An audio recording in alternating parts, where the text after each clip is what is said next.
آخر بطولة حققها السوبر و2018. الآن النصر يجب عليه أن يحقق، يعني مش يجب الفوز على الهلال، لابد أن يفوز على الهلال، لأنه الهلال في إدارة مسلي لم يفز النصر على الهلال 4 مباريات في إدارة مسلي. أعطي سنة.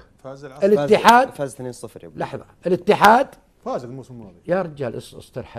فاز الموسم الماضي لا يا اخوي تنفق علي، قصر صوتك يا لا لا لا لا لا لا قصر صوتك يا اعطاني معلومه. ابو سلطان، قصر صوتك ابو سلطان لا ترفع صوتك. الا برفع صوتي المعلومه. مبارك كلام الفاضي. مبارك لحظة عايد لا.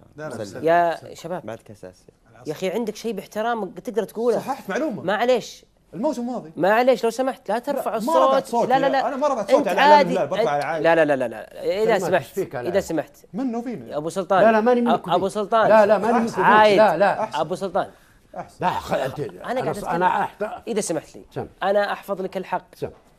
استرخ وهدي. لا لا مستريح انا بس. هناك فرق بين 3 نقاط وهناك فرق بين بطولة. الهلال طلع من الآسيوية والكاس والدوري، ما تقدر. في رفعة صوت؟ ما في رفعة، ما في.